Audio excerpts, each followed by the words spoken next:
What you're about to hear isn't just another story from the sea. It's a moment in time that shattered a quiet beach town and a grieving family. It changed everything we thought we knew about the quiet mornings of Morro Bay, California. It's a story about the ocean, vast, powerful, beautiful, and, on the rarest of days, fatal. It was supposed to be an ordinary day, a peaceful ritual. The ocean was calm, the skies heavy with clouds, and one man, seeking solace, stepped into the cold Pacific without knowing he would never return the same. On Christmas Eve morning, 2021, the beach at Morro Bay was hushed beneath a soft marine layer, its grayness folding gently into the horizon. The waves rolled in steady pulses, rhythmic and almost hypnotic. Just the kind of morning that Tomas Butterfield had always cherished. The 42-year-old had driven there from Sacramento like he had many times before. The ocean to Tomas wasn't a playground or a place for ego. He wasn't chasing adrenaline or glory. For him, the sea was about stillness, about breathing in silence, about resetting something in his soul that only the cold salt water could touch. He didn't post about his trip. He didn't tell anyone he was heading into the surf that morning. He didn't need to. This was his space. Quiet, familiar, and deeply personal. He pulled into the lot near Morro Strand State Beach around 10:30 a.m., unpacked his board, slid on his fins, zipped up his wetsuit, and stepped onto the damp sand. He looked out at the water with that kind of knowing calm like he'd done this 100 times. Because he had. This wasn't new for him. It was ritual. It was home. He entered the water alone. No one noticed him at first. There were only a few other surfers out. The waves weren't intense, perfect for bodyboarding. He moved past the break slowly, his board rising and falling gently with the incoming swells. The shoreline behind him grew smaller. Ahead, just water. Peaceful, unbroken. He was gliding, floating, letting the ocean do what it always did, quiet the world. And then, without sound or warning, it happened. There were no splashes, no screams, no chaos to signal distress. At 10:48 a.m., a surfer paddling farther out noticed something unusual just beyond the break. Something floating. It wasn't moving with the water like driftwood might. It wasn't catching or tumbling in the surf. It was just there, drifting strangely. As the surfer moved closer, he felt a heaviness settle over him. That wasn't a wetsuit. That wasn't equipment. It was a body, face down, unmoving, still tethered to a board. The surfer called for help. Emergency responders were dispatched immediately. Within minutes, first responders, lifeguards, and law enforcement were on the sand, rushing toward the shoreline. By 11 a.m., the beach was closed. Tomas Butterfield's body was brought to shore, pale and still. And when they unzipped the wetsuit, the truth was undeniable. The trauma was massive. A single horrific tear had slashed across the left side of his torso, starting near the shoulder, curving downward toward the hip. The wound wasn't jagged. It was clean, powerful, like something had grabbed him in one single strike and released. There were no signs of a fight, no defensive ones, just a single devastating mark. Investigators knew what it meant. So did marine biologists. That kind of force, that kind of radius, that kind of depth, it could only come from one apex predator, Carcharodon carcharias, the great white shark. But what happened beneath the surface? Why did it strike with such violence and then vanish without feeding? Tomas Butterfield had always respected the ocean. He didn't push limits.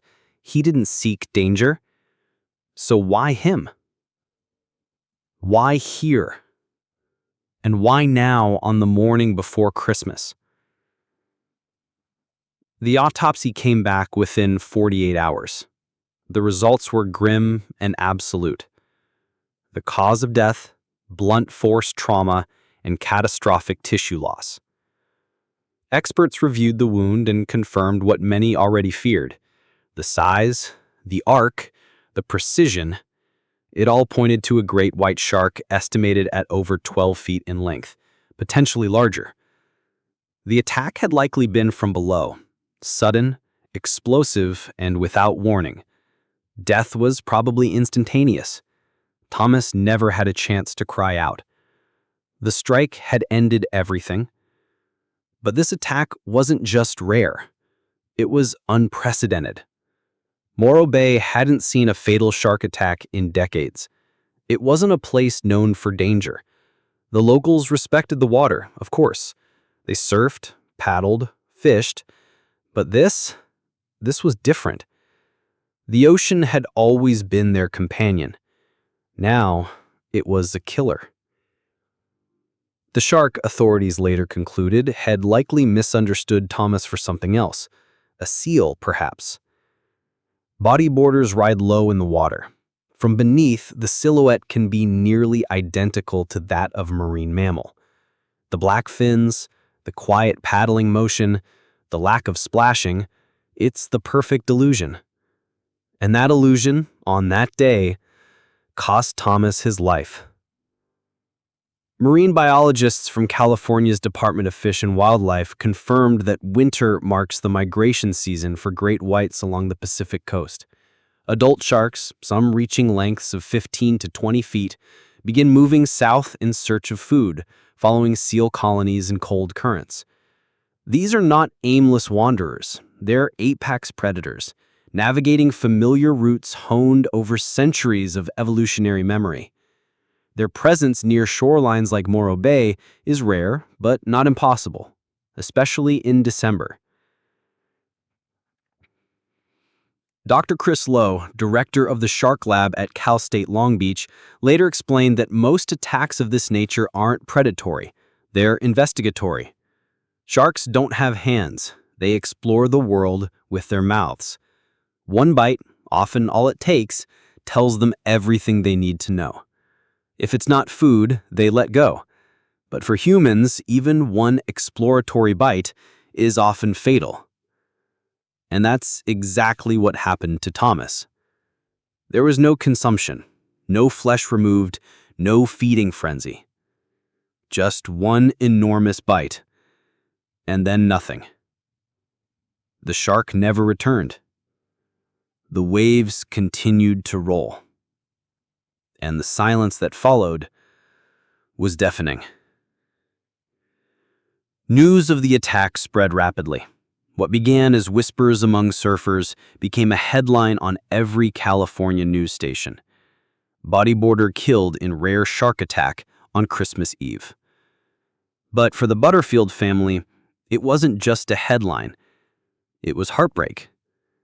Tomas had always been the quiet one, reflective, gentle. He didn't seek the spotlight. Now the entire country knew his name and the way he died. His sister, heartbroken, asked for privacy, but others stepped forward to share his story. Friends described him as introspective, humble, deeply connected to nature. The kind of man who would wake before sunrise just to watch the tide, who found healing in fog, who found clarity in cold water. He didn't surf to conquer the waves. He surfed to remember who he was. In the days following the attack, Morro Bay transformed.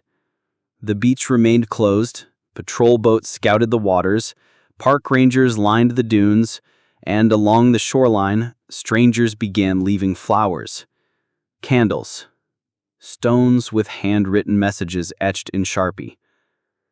Rest easy, ocean soul. You are remembered. The sea is still yours. There was no footage of the attack, no viral video, no eyewitnesses who could tell us what Thomas saw, or felt, or feared. And in a way, maybe that's a mercy. Because this isn't just a story of death. It's a story of a man who sought peace and was taken by something he never saw coming. A man who entered the water alone and was returned by it changed forever. The GoFundMe he set up from his friends didn't go viral. It didn't need to. The people who loved him gave what they could. Not because of headlines, but because of memory. Because of what he meant to them. Because someone who gave so much peace to others deserved to be laid to rest with peace of his own.